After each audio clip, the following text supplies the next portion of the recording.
Hello and welcome to our Success Stories webinar hosted by GoLean6Sigma.com. My name is Tracy O'Rourke and I'm the Managing Partner and Executive Advisor at GoLean6Sigma.com. We are very excited to have this offering for our learners because this is where the rubber meets the road. This is when we really talk about a project that has been implemented within an organization, and we want to share those stories with you, our listeners. We are going to be talking about a project that saved $4 million at UCSD Health. And our presenter today is Lily Angelocci. And for those of you that didn't know, her last name means little angel. Isn't that adorable in Italian? How are you doing today, Lily? Great. How are you, Tracy? I'm great. Thanks for joining us today. We're really excited to hear. So let me tell you a little bit about Lily before we get started. She is a process improvement specialist at UCSD in the Department of Pharmacy. And she's had 12 years as a healthcare professional with experience in finance, strategic planning, clinical information analysis, and executive reporting. Her current work focus is process improvement. Woohoo! We can always use more process improvement specialists in the world. She completed her Lean Six Sigma Black Belt training at the UCSD Extension with instructor Rick Vanderlinden, and that was last year. Is that correct? This year, February. This year of February. And this was your Black Belt project, correct? Yes. Wonderful. So she also supports clinical areas on data management activities and projects with significant clinical complexity. She analyzes and interprets complex data and summarizes statistical findings. That sounds like a Black Belt job for sure. She develops corresponding reports, dashboards, presentations, and action plans, and prepares and delivers executive summaries. And her role also includes analyzing statistical trends, problems, and potential issues in patient care and services, which I'm sure patients really appreciate. Thank you. It must be really rewarding to work in this kind of environment. It is very rewarding. So you work with the UCSD Healthcare Group, and there are a number of main facilities. So can you tell us a little bit about what these facilities are? Would that be okay? Sure, I'm happy to. These are just very few pictures I selected that represents our inpatient facilities are on top, Hillcrest Medical Center, and our brand new Jacobs Medical Center to the right. Nice. In La Jolla. And at the bottom, there are a few other facilities, Morse Cancer Center, where my Black Belt training program happened. Mm-hmm. And the CTRI, which is a patient trial facilities, we help to cure a lot of, we carry out a lot of futuristic treatment for patients with severe illness. Okay, wonderful. So just a little bit more about the actual hospital, because this is the hospital and all of UCSD Health is physicians as well. Is that right? Absolutely. You're right, Tracy. The inpatient facilities, acute care facilities, and outpatient, as well as our physician's office locations. Wonderful. So a little bit more. UCSD Health is one of 5 medical centers within the 10-campus University of California system, collectively known as UC Health. They comprise the 4th largest healthcare delivery system in California, and they train nearly 50% of the state's medical students and medical residents. Wow, that's impressive. There are 3 hospitals that operate under one license with a current combined capacity of 808 beds. And there is to fulfill the mission of UC San Diego Health, they currently maintain a 2-campus strategy integrating research, teaching, and clinical care at the Hillcrest and La Jolla locations. Each medical complex supports acute inpatient care and a spectrum of outpatient, primary, and specialty medical and surgical services, including ambulatory and emergency patient care. Amazing. Really nice facility. We are very excited to hear about your Black Belt project. And again, this is, you were trained and mentored by Rick Vanderlinden and Steve, I'm sorry, how do you say his last name? Sprezov. Thank you. And we'd love to hear about your project. Thank you, Tracy. It's such an honor to be here today. And I have learned so much experience from this program. And it's my pleasure to share my project, my experience with you today. Wonderful. Okay, let's jump in. So the overall project benefits, I would like to say this has been a huge accomplishment in terms of pharmacy department for the medical center. It has been highly acknowledged and recommended by our executive team at UC Health level. Well, for 3.73 million annual revenue recovery, that is amazing. That is amazing. And taking out all the cost expenses we need to put in order to get this accomplished, that we have left still 1.6 million net income. Mm-hmm. And at the same time, we have the opportunity to hire 3 full-time employees, and we have improved our clean room scanning rate from 34% to 63%. As of today's data, I just had it look at it this morning. It was 80% in June 2017. Wow. And I'm sure you're going to tell us what the scanning rate is in the project. Yes, okay. Yes, we will go through that. So eliminated 2 steps, manual verification, which could easily cause medication error. Mm-hmm. Identify top root causes to improve scanning rate. Again, scanning is the key step for my project. Okay. We gained insights from IV room staff that what can be done to make this process more optimized. Okay. So now we're going to move into the define phase. A little bit of background. By this article from the New York Times in 2016, overall in the United States, there's a waste of $3 billion each year for the cancer drug costs. Wow. And starting January 1st, 2017, CMS released a new policy, I will explain it in next slide, that can help us to recover this waste. And at the time my program started, UCSD has not had a process in place to embrace this opportunity. Okay. So my problem statement, this is a really complicated project, so I have to break them down into 2 portions for my problem statement. Part A is more of a bigger size at UCSD Health level project. Fortunately, our pharmacy IT team already taken this project on a couple of months prior to my black belt program started. Mm-hmm. So basically they're building the infrastructure in our EMR, electronic medical record system, in order to be able to enable us to accurately track and bill the waste. Mm-hmm. My focus, which is part B, is an IV room medication scanning process. This is a crucial step. If we don't scan, the information cannot be imported to our EMR in order for next step to be able to track and bill and get our waste reimbursed by Medicare. Okay. And to define the scope of this process, we discovered that not every medication that we use on the patient is qualified to get it reimbursed. So we identified top 23 most costly oncology drugs we're going to put into this process in order to get reimbursement. Okay. So we are going to move into the measure phase. Yes. Measure phase, in order to this, I know not everybody is a pharmacist specialist, myself included, so I just want to get a few jargons out of the way through this discussion. This is a few pictures. This is where my process happened. Mm-hmm. Our clean room in our Morse Cancer Center. And in the middle is a hood that all the process happened in there to keep the single dose vial medication safe and viable for patients. But they're safe in the hood? Yes, they're nice. But only safe for 6 hours. Oh. If we don't use it, that's when the waste occurs. Oh. We have to throw them away. Oh, interesting. Yes. And to the left is where my process focused. So in the left-hand side is a pharmacist is holding this expensive vial, single vial medication, and in his right hand is a scanner.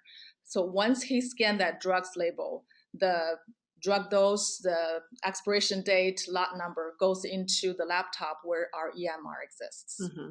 So this is a big backdrop of my process environment. Okay. Thank you. That's helpful.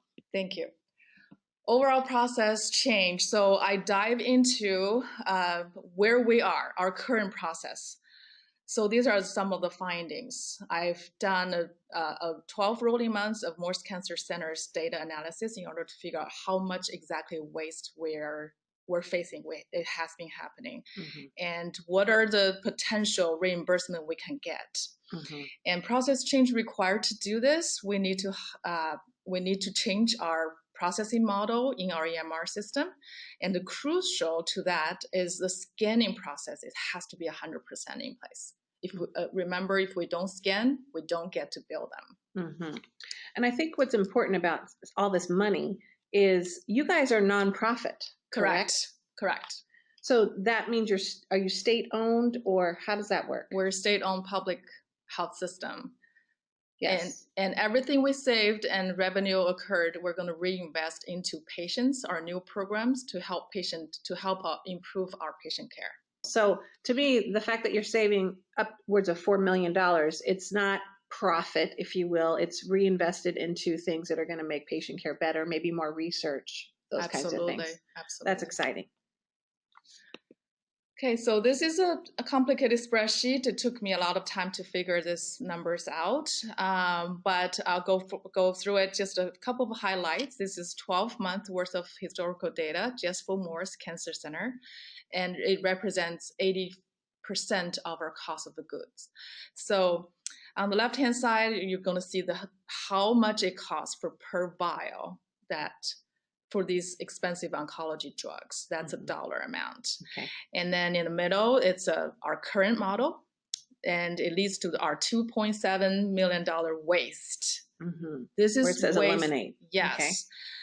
And then to the right side is our future model that we are going to use in order to bill and get reimbursed by Medicare. Okay. So there are a few numbers at the bottom. Additional charges, eliminate drug waste, $2.7 million, increased person cost. That is all involved in the processing. Later, I will go through some of the details later, but these are just highlight on the numbers. Okay. A brief summary on return on investment. On top is what kind of cash we're gonna receive. So that is where the $3.7 million or approximately $4 million per year recovery from the waste that we mentioned in my problem statement or accomplishments. And in order to do that, we have to hire extra employees to make it happen, and also it incurs the drug purchasing cost. So bottom line is we will gain $1.7 million in terms of net income. Right. Well, I think what's interesting about a Lean Six Sigma process and project is, a lot of people sometimes think it's all about cutting heads and laying people off. And in this case, you're hiring people. Correct. Yes. Well, that's nice. And we're hiring, yes, very high paid and highly educated employees to come to join our team. Wonderful.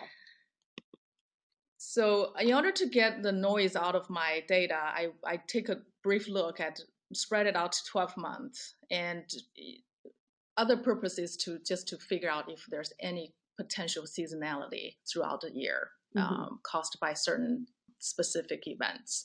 So overall finding is I was able to find that April 2016 there was a peak at this month. The waste was costing more than double than some of the other months. So I dive into the data. There's 2 additional leukemia patients were being treated in that month, and 25% of that drug has to be wasted, unfortunately. So that led to the $325,000 waste compared to average around 200 a month. So the blue bars are basically dollar counts, and the yellow line you should read from the right hand of the axis is basically what's the percentage of the total drug we're wasted on a monthly basis. It's significant. It averaged 12-13% of the drugs we've been wasting. Control chart is wonderful. It easily identify what is out of control. A few spots here. So this helped me visually to track down what's going on a monthly basis. This is a Pareto chart. I find it's very interesting too. Given all the tight resources we have, the budget, we don't have the staff or resources or time to do everything.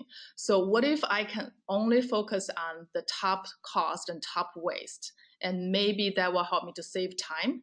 So this chart shows me $2.1 million waste occurred by those top eight drugs. Mm-hmm. So if I cannot have time to do anything, if I can only bill these 8 drugs, that will help me to achieve 80% of my goal. Wonderful. A great use of Pareto. Yes, thank you.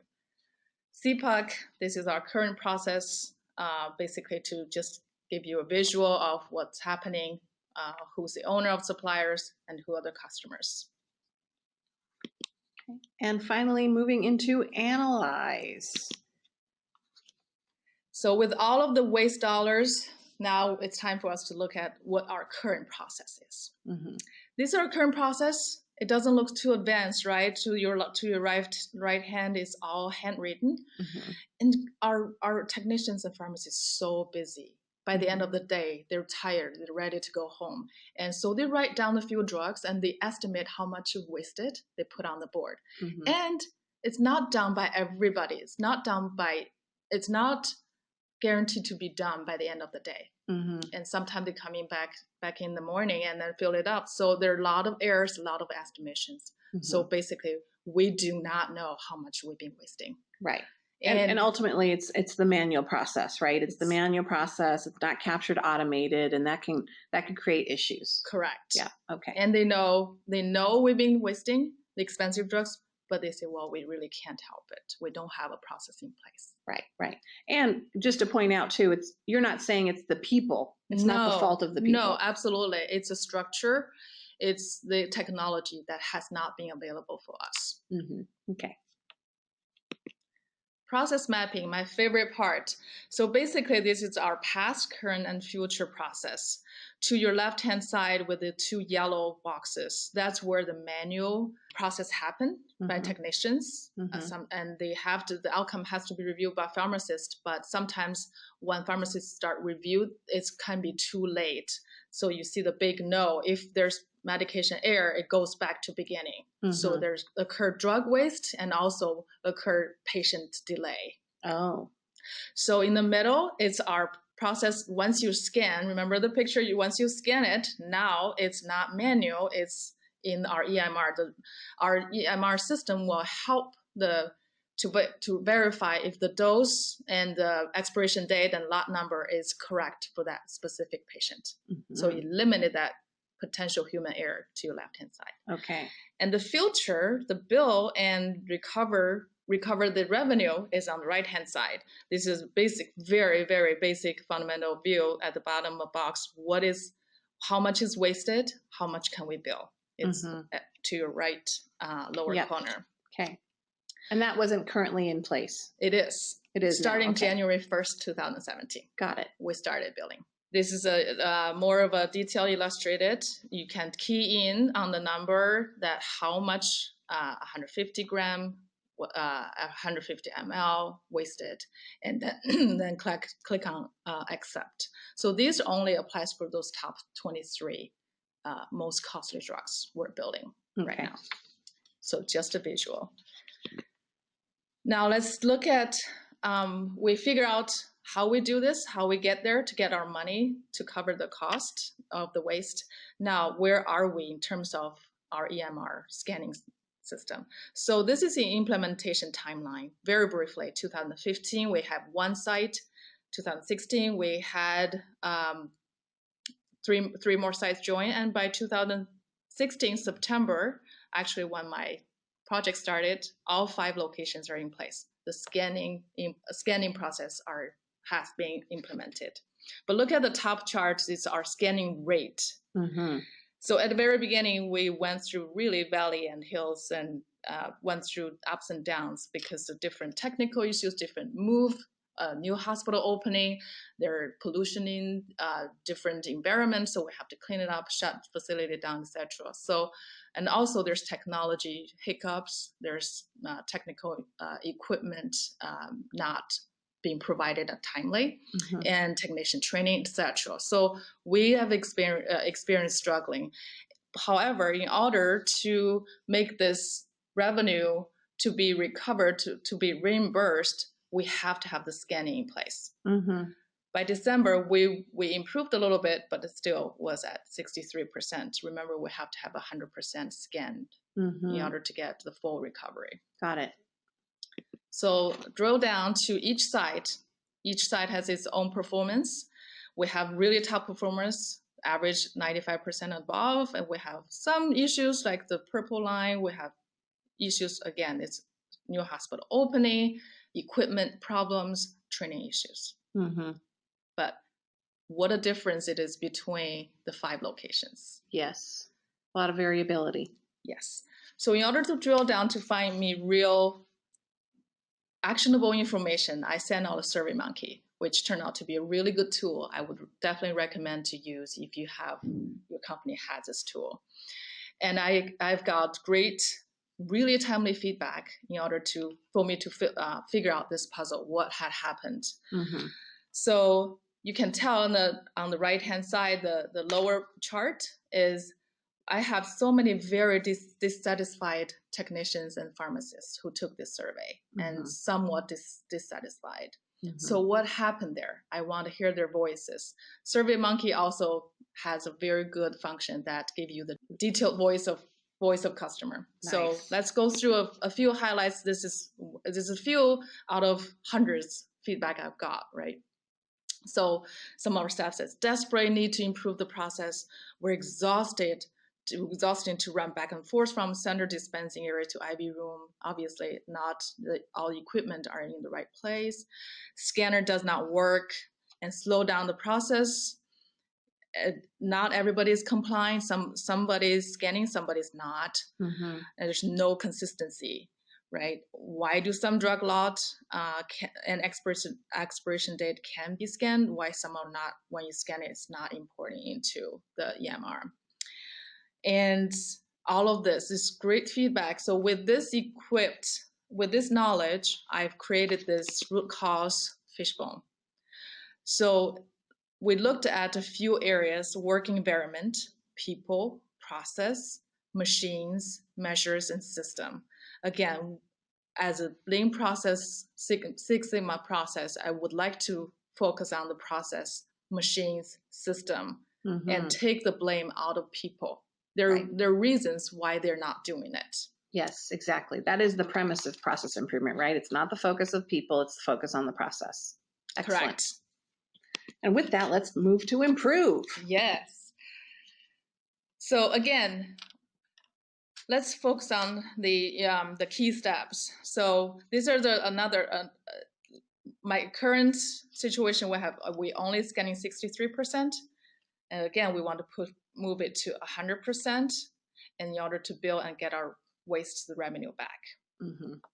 So I had a Kaizen event on February 6th in our conference room with most of our technicians on that shift. And the 2 major tools I use from Lean Six Sigma toolbox, which I highly recommend, are the 5 whys and 8 wastes. It really generated really robust and active discussion among these frontline workers. They know what they experience every day, and they're very open and openly discuss. Because another suggestion is there was no supervisor on site, so they could speak freely. I want to hear all the voices. Right, an important thing to think about when you're actually asking people for feedback. Yes. Okay, what else?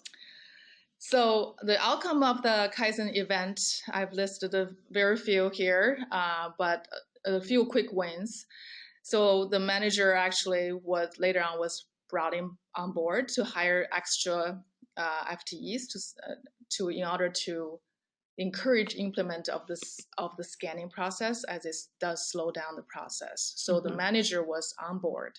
Frontline staff, they have beautiful feedbacks, like instead of having the scanner in hand and we're exhausted and tired and could cause health issues, why can't we mount the scanner and then scan a drug, etc. So a lot of good very practical quick wins came out of this Kaizen event. To reduce motion. Yes. Right. Good. Yes. Wonderful. Yeah. So to summarize the actions I've taken to for this improve this process are listed here. I'm sure you're familiar with this once you get into the training for the lean process improvement. So I just listed a few here. Mm-hmm. Wonderful. Results achieved, qualitative.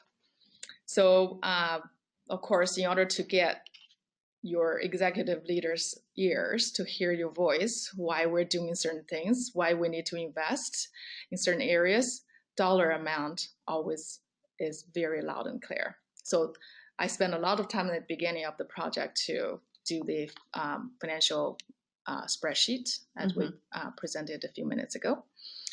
So, and also introduced the lean process Six Sigma ideas to immediate team members and generate idea for future quick and feasible projects.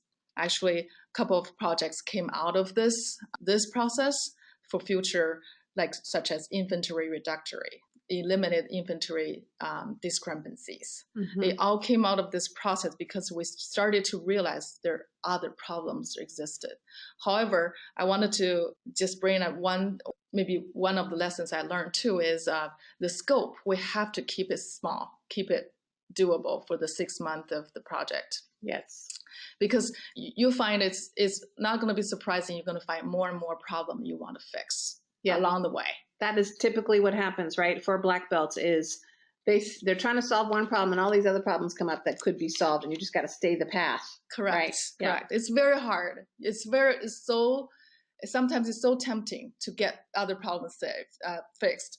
But lesson learned, in order to have our scope, to have our time frame to reach our goal in a timely manner, that we have to keep that in mind. Yes.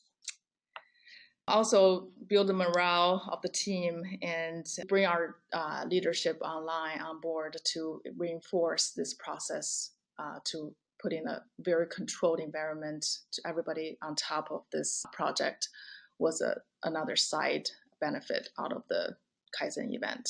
That's always nice. Yes. So people are a little happier, you think? Very happy. They feel like the leadership are listening to their problems and trying to improve their working environment.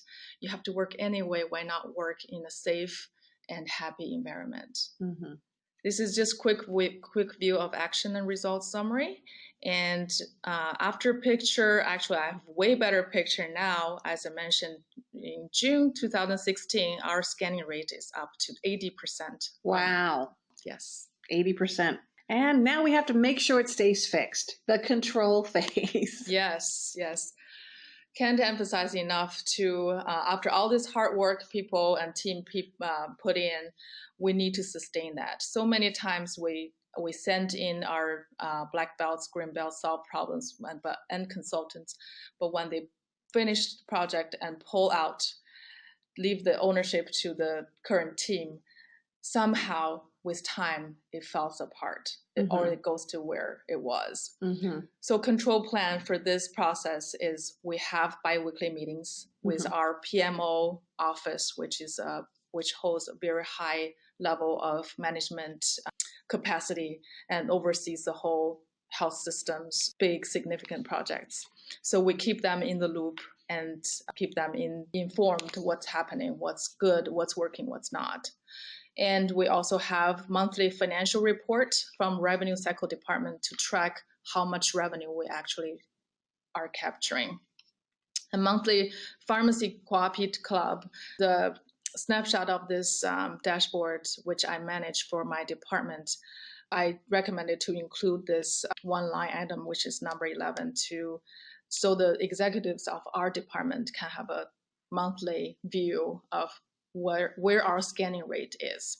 Right now, it's still in red, but because we're really aiming high, setting the target at 75%, actually, this is older data. If I put in June data 2017, we should be in gray now. So these are the few key points to keep the process improvement outcome under the radar of the executive teams. So we make sure the whole team is communicated clearly and to make sure we monitor the outcome. Lessons learned, sometimes our favorite slide. Yes, lessons learned. How much I knew this before I started the learning process, but we can only learning by doing it. So start stating the specific problem without giving solution. This has been tough task because everybody who is doing the black belt project probably is very smart. You want to get to the solution, get your problem fixed as soon as possible. So we intend, it's very tempting to jump into solution. Okay, I have a problem, I have an answer for this. Yeah. We're trained to have solutions always. Yes. So don't do that. Don't jump into, go through the DMAC model with patience. You might find other solutions than the initial ones you had on your mind. Highly recommend that. Scope of the project, we mentioned, it could change. You have to be flexible. Something you run into the wall, you have to scale back. Other teams are not available. They have other priorities. They can't help you. You have to respect that and scale back. So, but don't be discouraged. Just be flexible. Stay focused. So expect resistance from process owners and working through. Again, I want to emphasize this. There should never be finger point blaming games. It should always focus on we're targeting the process. Nobody should be blamed. It's a structure issue, not people issue. And did you find that you had to remind people of that a lot throughout the project? Yes, absolutely. These are all the stakeholders are senior professionals at UCSD Health. They have very great reputation professional-wise. And when you first see, wow, we have this opportunity exist, does that mean we didn't do a good job? No, it's nothing like it's a structure not available. It's technology not up to date. It's nothing personal. Good. That's wonderful to hear, because I do find that sometimes people forget that. And that is, if you want people to come with you, they have to feel safe, right? That you're focusing on processes and not a witch hunt, if you will. Absolutely, Tracy. That's so true. And build effective SurveyMonkey. Like I said, I really like this tool. And sometimes with 300 people department, it's just hard to meet people together in face-to-face meeting or a conference call, because everybody has very busy on their shifts. They can't leave patients just to come to a meeting to provide you feedback. So SurveyMonkey is a great tool to use. They can use any time they want, just log in, provide their feedback. During this process, for SurveyMonkey, one person, one vote. I didn't care what role you play, you're executive leader or you're frontline technicians. Everybody's voice counts. And during the Kaizen event, I find it's helpful to always remind myself, plant seeds, but don't overpower the team with my own ideas, because I'm not the expert. I'm not a pharmacist. I'm not a technician. So I have to basically drive the conversation, but not provide solutions again. And teach and share the Lean Six Sigma methodology whenever you can. 3 out of my 4 staff right now have either green belt or yellow belt trained now. So the whole department, we have so many opportunities. We need to carry the word and spread the knowledge and apply the toolbox that this wonderful program provides us. Anytime we can use them. And lastly, but not least, is have fun, just do it. Don't hesitate if you're not an expert in the field. We're not supposed to be the expert in the field. We're supposed to work with the expert to get the ultimate results. Yes, wonderful. Well, I love your philosophy, and the lessons you learned that you stated and learned from Lily are amazing, because it really shows that you care about the people that you've been working with. You maintained respect for the workers. And I don't know, I just really appreciated the lessons that you shared, because it really wasn't even about the technical pieces or the technical application. It was around change management. Yes. And some of the things that people need to think through and work through. Because if you don't have the right approach in how you approach people and treat people, you're not going to be successful. So kudos to you, Lily. Thank you, Tracy. So I guess my question is, have you talked to the people lately, and how do they feel about the process now? They're happy. They're constantly being recognized by our leaders in the department. Their scanning rate is high. And so at their staff meetings, they are applauding and they're celebrating with cakes, and because this is a key performance indicator for their working area. They have accomplished a lot. So the team is very happy because of the improvement. So probably the toughest question I'm going to ask you now is, what are you going to work on next? This is not tough. Thank you, Tracy, for being considerate. As I mentioned, actually, during this process, we have identified our inventory issues. So my project for the next black belt project is to decrease or eliminate some of the unnecessary medication inventory at both of our locations, Hillcrest and La Jolla, which approximately some at about $10 million on a daily basis. Wow. Well, I can't wait to hear about that one. And we would love to have you on again as a guest speaker for your presentation, any project that you do. And I think your last name is very apropos, Angelocci, because I think UCSD has a little angel. Thank you. Thank you. I'm happy to share. Thank you. So thank you again for listening. I'm Tracy O'Rourke with GoLean6Sigma.com. Lily, thank you for sharing your project success story with me and our audience at GoLean6Sigma.com. Our goal here is to really share those stories and get examples of great applications of Lean Six Sigma out there for the world to see. So thank you so much. It's my pleasure. Thank you for having me. So if you have a success story out there and you want to share your project success story with the world, let us know. Contact us at contact@golean6sigma.com. And also we've got lots of free blogs and success stories on our website, as well as a podcast and free tools and templates to use as well. So don't forget to leverage all that free stuff and build that community of Lean Six Sigma. Goodbye for now. Until next time. Bye.